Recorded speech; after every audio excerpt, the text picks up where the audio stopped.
जय श्री राम। धन्यवाद। आज रामचरितमानसाचा संक्षिप्त परिचय या विषयावर संधी प्राप्त झाली, हे माझ्यावर अत्यंत कृपा आहे. आणि त्यानिमित्ताने रामनाम माझे घेतलं जातं. आता हे अयोध्येत एक मंदिर बांधलं, करोडो रुपये, किती अब्ज रुपये खर्च झाला. इतके प्रयत्न झाले, देश विदेशातून दान, प्रधानमंत्री, राष्ट्रपती, निरनिराळ्या मंत्र्यांपर्यंत प्रयत्न झाले. खूप उत्सव झाला, महोत्सव झाला, खूप रांगा लागल्या, खूप भीड झाली, खूप सतत सुरू आहे. तिथे दगडाच्या देवळात जाऊन डोकं टेकून परत आलो आणि पुन्हा संसार यात्रा सुरू झाली. ही काही रामनामाचा प्रभाव नाही आहे. रामनामाचा प्रभाव अमोघ आहे. राम बाणाप्रमाणेच राम बाण जे म्हटलं आहे, जसं सुग्रीव याच्यात तिथं पुढे सुग्रीवाची ओळख झाली. त्यावेळी बालीने जे त्याच्या जुळ्या भावाने त्याला हाकलून दिलं होतं किष्किंधातून, तर अत्याचार करून. तर त्या बालीला कोण जिंकणार? कारण त्याला वरदान प्राप्त होतं की याच्याशी जो कोणी लढेल त्याची अर्धी शक्ती पहिले त्याला मिळेल. आता देव त्याच्याशी लढायला गेलं तर देवाची अर्धी शक्ती त्याच्याजवळ आहे. आणि माझ्याजवळ थोडी जरी शक्ती असली आणि देवाची अर्धी शक्ती आणि माझी थोडीशी शक्ती, देवाजवळ उरली अर्धी, देहाच्या अर्ध्या शक्तीपेक्षा त्याची अर्धी आणि माझी थोडीशी, म्हणजे माझी जास्ती झाली. त्यामुळे वालीला पराभव करणं असंभव होतं. तर जांबवंत तिथे जे होते, ब्रह्माचे पुत्र समजले जातात, अस्वल जाते, ते सांगितलं नाही पण हा रामबाण आहे, याला याच्यावर काही तोड नाही. तर हे 7 झाडं एका लाईनीत लागले होते, नारळाचे 7 झाडं. असा जो कोणी बाण मारू शकेल की एका बाणाने 7ही झाडातून आरपार जाईल, त्याचं समजू शकतो की तो बालीवर विजय प्राप्त करू शकेल. आणि असा एकच व्यक्ती आहे, त्याची परीक्षा झाली रामाची, आणि राम आणि राम बाण सोडला आणि तसंच झालं. आणि पुढे ती कथा आहे तशी. तर राम बाण आहे. हनुमानाने म्हटलं हे बाबा बाण तर ठीक आहे, बाण तर फक्त रामाजवळ आहे. राम पण आपल्याजवळही राम बाण आहे. कोणत्याचं म्हणजे रामाचं नाव सगळ्यांजवळ राम बाण आहे.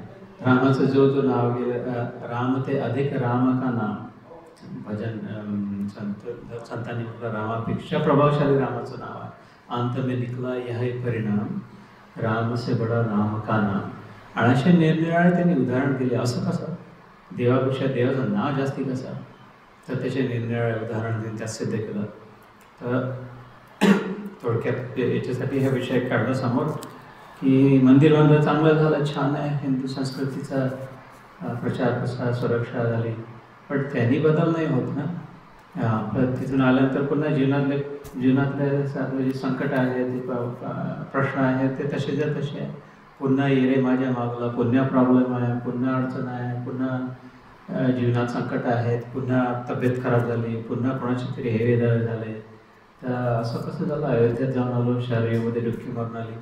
कारण ते म्हणतात की रामचरितमानसमध्ये आत्मसात नाही केलं. राम स्वतः सांगतात, रामाचे उपदेश आहे, आत्मसात नाही केलं. म्हणजे स्वतःच्या आत नाही होत. बाहेरून बाह्य दर्शन झालं, बाहेरून खूप नमस्कार केले, खूप छान टाकलं सगळं, पण आत नाही गेला त्याच्यामुळे. तर त्याच्यासाठी रविवारचा दिवस आहे, जी वेळ मिळतो त्यावेळेत 10 प्रकारच्या गोष्टी तो वेळ कशातही घालू शकतो. इथे सौभाग्यशाली आहो आपण की जेवढा चॉईस इथे येऊन रामकथा, रामाचं नाव, रामाचं तेवढं त्याचा प्रभाव अमोघ आहे. रामबाणासारखा रामाच्या नावाचं अमोघ, म्हणजे चुकत नाही. तर कुठे ना कुठे जाऊन काही ना काही मनामध्ये त्याचं घर करून राहिलं तर बरोबर आवश्यक असेल त्यावेळी त्याचा लाभ होईल नावाचा. हे श्रद्धा, हा विश्वास जर पक्का असला, भगवद्गीतेत श्रीकृष्ण म्हणतो अर्जुनाला, सुरुवातच आपल्या सौभाग्याची सुरुवात श्रद्धेने होते. श्रद्धावान लभते ज्ञान तत्पर संयतेंद्रिय, ज्ञानम लब्ध्वा पराम शांती न चिरेणाधिगच्छति. सगळ्यात पहिले श्रद्धा असायला हवी की यांनी काहीतरी होईल. जसं डॉक्टरवर, वैद्यावर विश्वास तर ठेवावा लागतो की मी माझे प्रॉब्लेम सांगितलं, आता ते जे देतील, पथ्य पाणी सांगतील, जो इलाज सांगतील, जी पोळी देतील, जे चूर्ण देतील, जे इंजेक्शन देतील, त्यांनी काहीतरी होईल. विमानात बसलं तर पायलटवर विश्वास ठेवावा लागतो की याला येत असेल ना, ओढवेल बरोबर, जिथे म्हटलं तिथे नेईल आणि खाली उतरवेल बरोबर.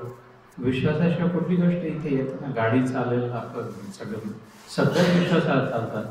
तर सगळ्यात मोठी महत्त्वाची जी उपलब्धी आहे, देवावर, देवाच्या नावावर विश्वास ठेवणं अत्यंत. फक्त त्यानंतर श्रद्धावान लभते ज्ञान, तरच ज्ञान मिळेल. आणि याच्यात तुलसीदासजी म्हणतात, कभी न मिटे पिंड दुखों से जिसे ब्रह्म का ज्ञान नाही.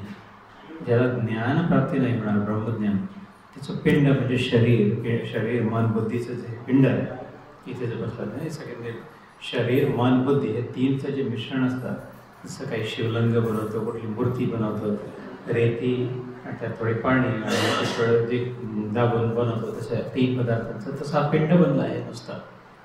मन, शरीर, मन, बुद्धी. कभी न छूटे पिंड दुखों का. हा जो पिंड आहे, हा दुःखांचा पिंड आहे. याच्यामध्ये मुख्य सगळ्यात प्रादुर्भाव याचा दुःखाचाच आहे. जन्मापासून पहिलं रडतो बाळ, है ना. जन्माला आल्याबरोबर सगळ्यात पहिलं काय झालं, जास्तीत जास्त बाळ रडलं नाही तर काळजी वाटते डॉक्टरांना. कोणाला विचारून पाहतो मी की रडला तेव्हा पटकन त्याचा घसा होतो. आणि शक्यतो जास्तीत जास्त लोक मरताना नाही रडतात, अरे हे राहून गेलं, ते राहून गेलं, असं तसं तसं. तर याला कभी न छूटे पिंड दुखों से जिसे ब्रह्म का ज्ञान नाही. ज्ञान जर असेल आपल्या स्वतःचे की मी हे नाही, त्या ज्ञानासाठी कृष्ण म्हणतो की पहिले श्रद्धा ठेवायला लागेल. जी साधी गोष्ट आहे. शाळेत गेल्यावर टीचर्स बालक मंदिरापासून श्रद्धा ठेवत आलो, आईवडिलांवर श्रद्धा ठेवत आलो. सगळ्यात तर श्रद्धावान लभते ज्ञान तत्पर. तीन गुण सांगितले कृष्णाने अर्जुनाला आवश्यक आहेत. एक तर पहिली म्हणजे श्रद्धा हवी, दुसरा तत्पर.